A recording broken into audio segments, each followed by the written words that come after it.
Selamat pagi Sobat Kicau Mania dimanapun kalian berada. Kembali di video ini kami akan memberikan ilmu pengetahuan terkhusus buat teman-teman yang baru saja produksi, baru saja panen. Jikalau kalau kalian panen lolo tangan, ada beberapa hal yang harus kalian perhatikan, terutama di musim seperti sekarang ini, musim penghujan.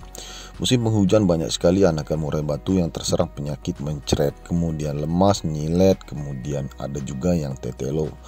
Di video kali ini ada sedikit tambahan ilmu dari kami Sobat Kicau Mania. Selengkapnya akan kita sampaikan di dalam video ini. Ada juga di sini murai batu yang mempunyai anakan cacat, anakannya lumpuh ya. Sejak dia dari dalam gelodo itu sudah kelihatan kakinya tidak bisa mencengkram, tidak bisa digerakkan dengan baik. Di video ini akan kita kupas juga Sobat Kicau Mania. Namun sebelum lanjut, buat teman-teman yang baru saja bergabung, silakan pencet dulu tombol subscribe-nya agar tidak ketinggalan video-video terbaru dari kami.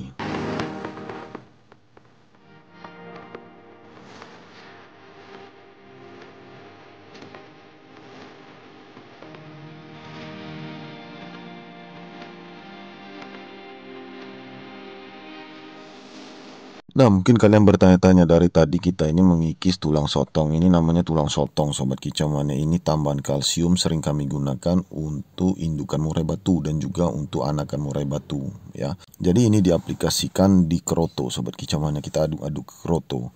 Kalau pola makan seperti ini sebenarnya bisa dimulai sejak usia 0 hari Sobat Kicau Mania, sejak dalam gelodo sampai usia 10 hari bisa. Atau kalian panen lolo tangan di usia 4 hari, 5 hari atau 7 hari ya. Pola makan ini bisa kita gunakan juga. Tetapi kadang-kadang kalau kita melihat fisiknya sehat, artinya tidak ada masalah di kandang tersebut, tidak ada masalah ya. Itu tidak kita gunakan.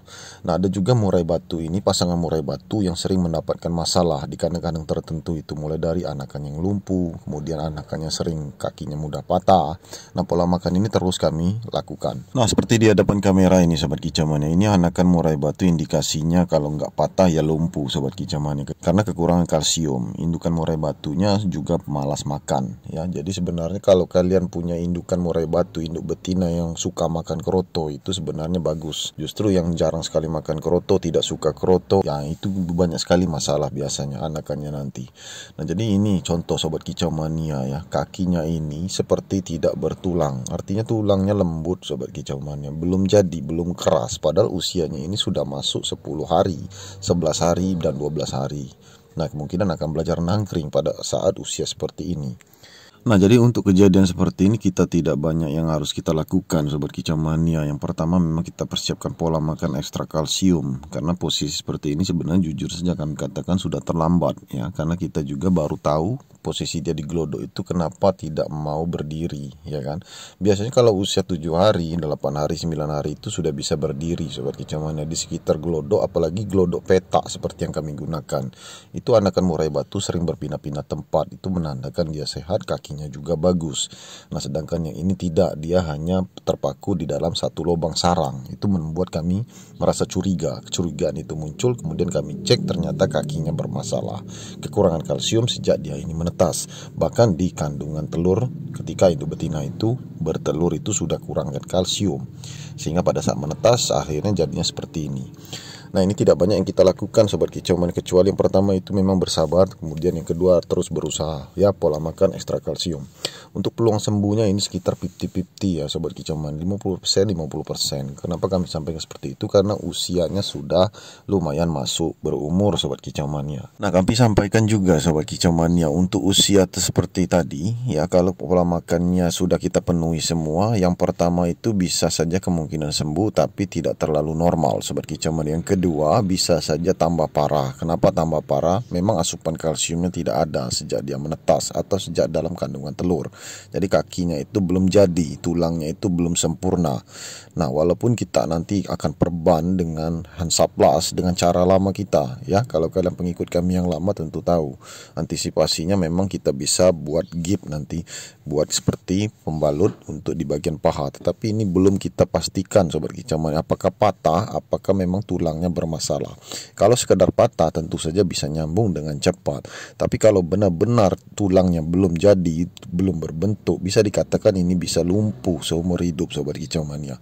Itu kami katakan di video ini. Nah, kembali ke pembahasan yang pertama, Sobat Kicauan. Yang pertama itu memang paling penting di sini yang kita bahas adalah cindilan kita panen. Usia 6 hari, 7 hari, itu kadang-kadang kita melihatnya ada yang menceret, kotoran menceret dan berbau. Dikarenakan musim seperti sekarang ini musim cuaca ekstrim, nah itu memang pola makannya memang sedikit kita robah. Nah, untuk cuaca ekstrim seperti ini kami lebih banyak menggunakan pitachik untuk minumannya sehari-hari. Kemudian jangkrik lebih banyak kita gunakan dibandingkan keroto. Nah, jangkrik itu juga memberikan manfaat yang banyak, Sobat Kicauan, karena jangkrik bisa menyerap asupan seperti aneka pur dan juga sayur-sayuran atau rerumputan di sekitar rumah yang bisa kita manfaatkan. Nah, ini juga berbagi tips, berbagi pengalaman, Sobat Kicauan. Kalau jangkrik kalian itu memakan asupan, tentu saja jangkriknya bisa dikatakan sehat, dan jangkrik itu ketika disantap oleh anakan murai batu ini juga tidak ada masalah ya, artinya jangkrik itu membawa asupan yang bagus. Nah, kebalikannya kalau jangkrik itu memakan kotoran, maka efeknya sangat berakibat fatal bagi anakan murai batu. Nah, jadi intinya Sobat Kicauan, untuk makanan jangkrik di musim cuaca ekstrim ini lebih banyak padat makan pur, Sobat Kicauan, dan juga makan tumbuh-tumbuhan liar seperti sayur-sayuran dan juga daun pisang atau rerumputan ya, daun ubi atau daun singkong dan juga rerumputan liar yang ada di sekitar rumah itu bisa kita manfaatkan karena kandungannya bagus sebagai makanan jangkrik karena itu didapat dari alam.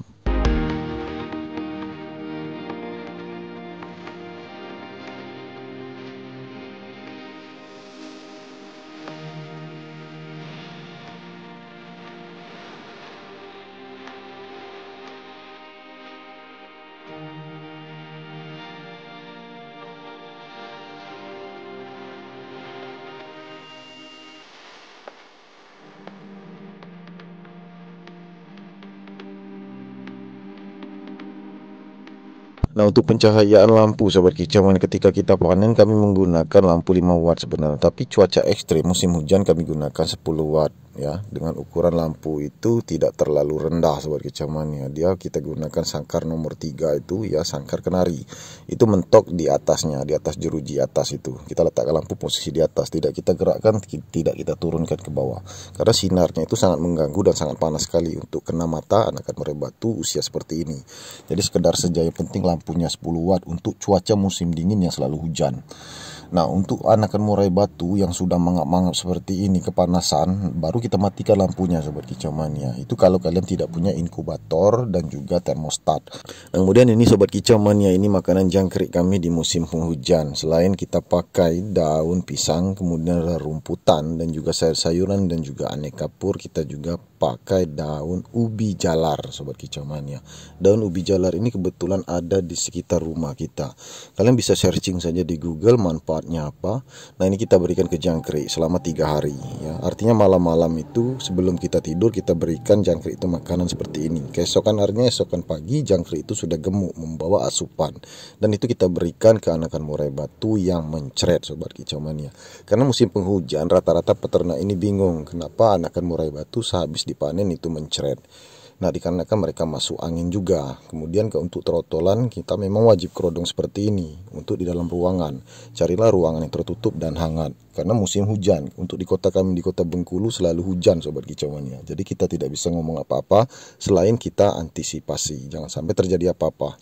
Nah, ini posisinya, Sobat Kicauan. Ada juga yang di lantai kita letakkan, tetap kita kerodong, dan juga masteran-masteran ya, Sobat Kicauan. Kalau masteran nggak masalah sebenarnya, Sobat Kicauan, tapi yang paling penting murai batu ini, anakan murai batu itu harus dikerodong kalau untuk kesehariannya, apalagi cuaca musim dingin. Nah, untuk anakan murai batu tetap kita berikan lampu di dalam ruangan seperti ini. Dan untuk anakan murai batu itu boleh kita buka kerodong kalau kita tutup di dalam ruangan. Nah, artinya ada lubang angin yang masuk pada saat lampu itu menyala untuk pertukaran sirkulasi udara di dalamnya agar tidak terlalu kepanasan, tidak terlalu pengap.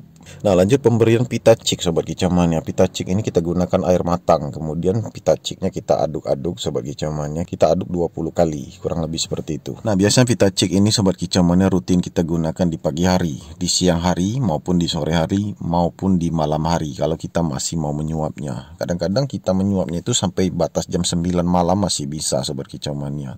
lampunya tetap kita hidupkan. Kemudian lampunya kita matikan kalau di malam hari, kalau tidak hujan. Kalau hujan ya tentu saja kita tetap hidupkan lampu sebagai penghangat. Nah, biasanya sebelum makan ya, sebelum kita berikan jangkrik ya, kita berikan minum dulu seperti ini. Kenapa? Agar dia tidak dehidrasi. Nah, multivitamin juga banyak terdapat pada pitachik ini. Vitaminnya banyak, artinya Sobat Kicau Mania. Ini selalu kita manfaatkan di musim hujan. Jadi kalau teman-teman ada yang bertanya, Om, pitachik kita gunakan setiap hari? Ya benar, kalau musim cuaca ekstrim. Kalau musim tidak cuaca ekstrim, artinya normal, kita tidak gunakan pitachik. Kenapa? Karena kita sudah bisa melihat ya, anakan murai batu ini kondisinya sehat. Dan teman-temannya juga sehat. Apalagi kita panen banyak seperti ini, kita bisa melihat ada nggak yang sakit, ada nggak yang mencret seperti itu. Nah, kalau ada yang mencret, kecurigaan kita muncul, tentu saja kita pakai pitachik Sobat Kicau Mania. Jangan sampai yang lainnya juga terkena. Nah, ada juga mitos Sobat Kicau Mania, kotoran yang berbau ini, kotoran mencret itu kalau kena anakan murai batu yang lain juga mengganggu pernapasan dan bisa mencret juga.